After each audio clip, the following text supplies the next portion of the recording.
everyone, welcome back. Dear students, today we shall study summary writing. याआधी आपण सर्व lessons म्हणजे प्रोज सेक्शन, पोएट्री सेक्शन आणि नॉवेलचा अभ्यास केला. सर्व व्हिडिओच्या लिंक्स डिस्क्रिप्शन बॉक्स मध्ये दिलेल्या आहेत, त्या बघा. विद्यार्थी मित्रांनो, आज आपण सुरू करूया summary writing. What is summary writing? Summary म्हणजे सारांश. एखादा एक्स्ट्रॅक्ट दिलेला राहील आणि त्याची तुम्हाला 1/3 समरी लिहायची असेल. काय करायचं समरी लिहिताना, काय करायचं काय नाही करायचं, means what are the dos and don'ts we have to see. विद्यार्थी मित्रांनो, व्हिडिओ शेवटपर्यंत बघा. आधी आपण समरी म्हणजे काय, कशी लिहायची, काय करायचं आणि काय नाही करायचं हे बघणार आहोत आणि नंतर मी तुम्हाला 3 एक्स्ट्रॅक्ट्स देणार आहे आणि त्याची समरी कशी लिहायची याचा मॉडेल आन्सर देणार आहे. Dear students, in board exam, question number 2nd B is on summary writing. It carries 3 marks. Question number 2nd A मध्ये अनसीन पॅसेज दिलेला असेल आणि त्याच्यावरती तुम्हाला ऍक्टिव्हिटीज दिलेल्या असतील आणि त्याच एक्स्ट्रॅक्टची, त्याच पॅसेजची तुम्हाला 2nd B मध्ये समरी लिहायची आहे.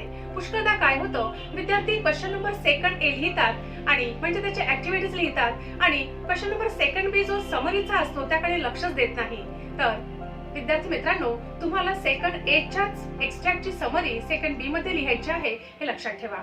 काही पॉइंट्स दिलेले राहतील, तुम्हाला त्या पॉइंटच्या आधारे समरी लिहायची आहे, पण पॉइंट्स टाकून समरी लिहायची नाही. पॉइंट्सच्या आधारे लिहायची आहे, म्हणजे पॉइंट्स एलॅबोरेट करून लिहायचे आहेत, त्या पॉइंट्सला धरून लिहायचे आहे, पण पॉइंट अंडरलाईन करून त्याचं डिस्क्रिप्शन असं तुम्हाला करायचं नाही. And most important thing is you have to give the title to your summary. Title वरती सुद्धा मार्क्स असतात आणि म्हणून तुमच्या समरीला टायटल देणं आवश्यक आहे. So watch the video till end. Let us start the summary writing. Summary is to be written in short, means approximately 1/3 of the given passage. Summary short मध्ये लिहायची असते जवळपास 1/3. म्हणजे जेवढा पॅसेज आहे त्याच्या 1/3 म्हणजे 3 पैकी 1 भाग. Write the summary in a single paragraph. What is the purpose of summary writing? काय उद्देश असतो समरी लिहिण्याचा? आता आपण परीक्षेत समरी लिहायची आहे म्हणून अभ्यास करतो याचा, पण समरीचा इतर ठिकाणीही उपयोग आहे. What is the purpose of summary writing? The purpose of summary is to give the reader a clear, objective picture of the original text. एखाद्या टेक्स्टमध्ये काय सांगितलं आहे, कशाविषयी आहे याचे क्लिअर पिक्चर आपल्याला समरी वाचल्यानंतर येते. समरीमध्ये पॅसेजमधील मेन पॉइंट्स सांगितलेले असतात, पण हे करताना एक्झाम्पल्स व जास्तीचे डिटेल्स म्हणजे डेट्स, नंबर्स किंवा स्टॅटिस्टिक्स वगैरे वगळायचे असतात. म्हणजे खूप डिटेल्स किंवा एक्झाम्पल्स समरीमध्ये सांगायचे नसतात, ते लिहायचे नसतात. समरीचं मिनिंग आणि पर्पज आपण बघितलं. आता आपण समरी कशी लिहायची, काय करायचं आणि काय नाही करायचं ते बघूया. First we shall see the dos of summary writing. Summary लिहिताना कोणत्या गोष्टी लक्षात ठेवायच्या, काय करायचे ते बघूया. सुरुवातीला दिलेला एक्स्ट्रॅक्ट म्हणजे पॅसेज 3दा वाचा, समजून घ्या. 2-3दा पॅसेज वाचल्यानंतर तुमच्या लक्षात येईल की नेमकं त्यामध्ये काय सांगितलेलं आहे, काय समराईज करायचं आहे, कशाचा सारांश लिहायचा आहे हे तुम्हाला पॅसेज 3 वेळा वाचल्यानंतर लक्षात येईल. Then identify the main idea through the process of asking questions. स्वतःलाच प्रश्न विचारायचे आणि पॅसेजमध्ये मेन आयडिया काय दिलेली आहे हे ओळखायचं. Write the summary in your own words. शक्यतोवर तुम्हाला समरी तुमच्या भाषेत लिहायची आहे. Connect the sentences using linkers. आणि दिलेले सेंटेन्स तुम्हाला लिंकिंग वर्ड्सनी कनेक्ट करायचे आहेत. समरी लिहिताना तुम्हाला जास्तीचे डिटेल्स म्हणजे डेट्स, नंबर्स आणि स्टॅटिस्टिक्स वगळायचे आहेत. आता बघूया काय नाही करायचं. What are the don'ts of summary writing? Don't include anything. Summary स्वतःच्या भाषेत लिहायची आहे, पण स्वतःचं मत तुम्हाला त्या ठिकाणी मांडायचं नाही. दिलेल्या पॅसेजविषयी किंवा त्या आयडियाविषयी तुम्हाला जास्तीची माहिती असेल तरी तुम्हाला समरीमध्ये लिहायची नाही. Don't exclude anything. तुम्हाला कुठलीही माहिती दिलेल्या पॅसेजमधली वगळायची नाही. तिथे जे दिलेलं आहे त्याच्याविषयीच तुम्हाला लिहायचं आहे. Don't add anything. स्वतःचे कुठलेही पॉईंट्स ॲड करू नका. Don't comment. स्वतःचं ओपिनियन किंवा कमेंट तुम्हाला समरीमध्ये द्यायचं नाही. And don't give any examples. कुठलेही एक्झाम्पल्स द्यायचे नाही. पॅसेजमध्ये एक्झाम्पल दिलेले असतात, त्या एक्स्ट्रॅक्टमध्ये काही डिटेल्स असतात. कोणते डिटेल्स असतात? जसं डेट्स आहेत, स्टॅटिस्टिक्स आहेत, नंबर्स आहेत. तर हे डिटेल्स तुम्हाला समरीमध्ये लिहायचे नाही. आणि कुठलेही एक्झाम्पल्स जास्तीचे पण द्यायचे नाही आहे. पॅसेजमधलेही एक्झाम्पल्स तुम्हाला वगळायचे आहे. कुठलेही इलुस्ट्रेशन्स किंवा इन्स्टन्सेस तुम्हाला समरीमध्ये द्यायचे नाही. And very important thing, give title to your summary, it carries marks. महत्त्वाची गोष्ट म्हणजे समरीला टायटल द्या, शीर्षक द्या. टायटल पाहिल्याबरोबर कशाची समरी आहे हे लक्षात येते. विद्यार्थी मित्रांनो, परीक्षेमध्ये पॅसेजची समरी लिहायला विचारले जाते. Now we shall see the examples of summarising. Here is the passage, listen carefully. बघा, परीक्षेत पॅसेज 2-3दा वाचा, पॉईंट्स लक्षात घ्या, रफमध्ये लिहा आणि नंतर समरी लिहा. Let us take the first passage. बघा, पॅसेज एकदा वाचल्यावर लक्षात येत नाही नीट आणि म्हणून 3दा पॅसेज वाचा. Communication is a part of our everyday life.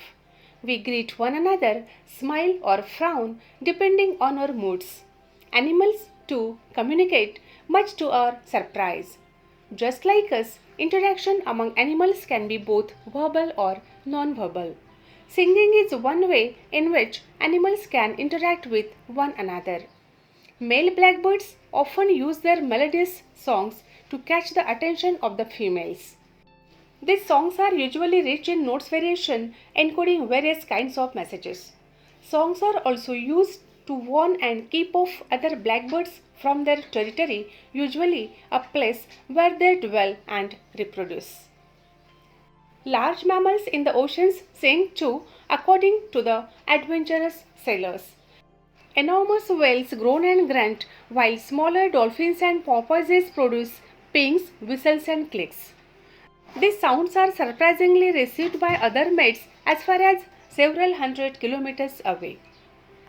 बघा, या पॅसेजमध्ये आपल्याला कम्युनिकेशन विषयी माहिती दिलेली दिसते आणि म्हणून आपण याला टायटल देऊया कम्युनिकेशन. यामधली मेन आयडिया कम्युनिकेशनची आहे आणि सिंगिंगचं त्यामध्ये विशेष सांगितलेलं आहे. Communication is a part of our everyday life. Communication can be through greeting, smiling, frowning and singing. It can be verbal or non-verbal. Like human beings, animals and birds also interact with each other. Their sounds are received by their mates far away. Various notes of singing encode various kinds of messages like attracting mates and warning about dangers. Then another example. Dairy farming is a major livelihood followed by many households in rural areas. This includes rearing milk cattle, cows, buffaloes, goats and sheep. There is a shortage of milk in the country as consumption in both urban and rural areas has risen sharply. Dairying is an important source of subsidiary income to marginal farmers and agricultural laborers. They play a very important role in milk production of the country. In 1986-87, about 73% of rural households owned livestock. According to the National Sample Survey of 1993-94, livestock sector produces regular employment to about 9.8 million persons in principal status and 8.6 million in subsidiary status, which constitute about 5% of the total workforce. The manure from animals provides a good source of organic matter for improving soil fertility and crop yields. The gobar gas obtained by processing dung is used as a fuel for domestic purposes and also for running engines to draw water from wells. The surplus fodder and agricultural byproducts are gainfully utilized for feeding the animals. Since agriculture is mostly seasonal, there is a possibility of finding employment throughout the year for many persons through dairy farming. The milk processing industry is a small one. Only 10% of all the milk produced is delivered to some 400 dairy plants. A specific Indian phenomenon is the unorganized sector of milkmen and vendors, which handles around 65 to 70% of the national milk production. They collect milk from local producers and sell it in both urban and non-urban areas. Here, you have to write the summary of this extract based on these points. The points are given: dairy farming, major livelihood, income and employment source, uses of dung, uses of surplus fodder and role of unorganized sector. या पॉईंटच्या आधारे तुम्हाला summary लिहायची आहे. कशाविषयी आहे paragraph बघा. This extract is about dairy farming. आणि dairy फार्मिंगचे कोणते कोणते फायदे आहेत, त्याची शेतकऱ्यांना कशी मदत होते, हे सगळे या ठिकाणी दिलेले आहे. Read the summary of the given extract. या पॅसेजमध्ये डेअरी फार्मिंग विषयी दिलेला आहे, so we shall give the title dairy farming. Dairy farming is a major livelihood in rural areas. Dairying is an important source of subsidiary income to farmers and agricultural laborers. It is a source of employment to many people in rural area. Dung is used for improving soil fertility and crop yields. The processed dung is used as fuel. The surplus fodder and agricultural byproducts are used for feeding the animals. The unorganized sector of milkmen collect milk from local producers and sell in urban and rural areas. Summary कशी लिहायची याची तुम्हाला कल्पना आली असेलच. Now let us see the third example. Reading is of different kinds.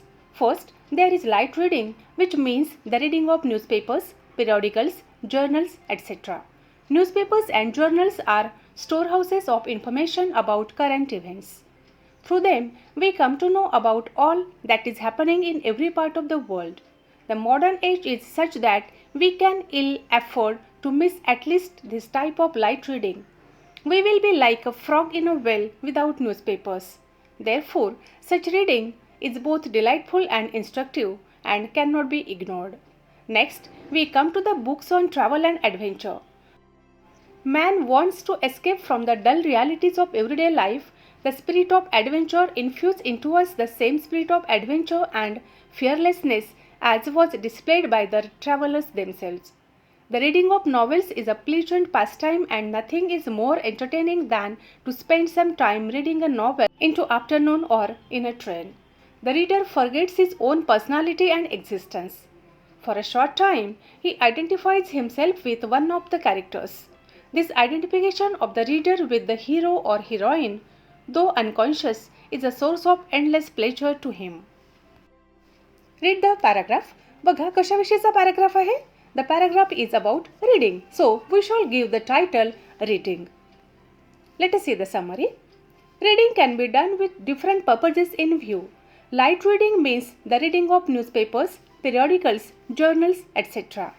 Light reading can be delightful and instructive. We cannot do without it. We can read books on travel and adventure. Such reading will help us to forget the dullness of life. Such books can infuse in the reader the spirit of adventure and fearlessness. Such books are a source of endless pleasure to reader. Dear students, I hope you have got the idea how to summarize an extract. In the next video, we shall see some more examples of summarization.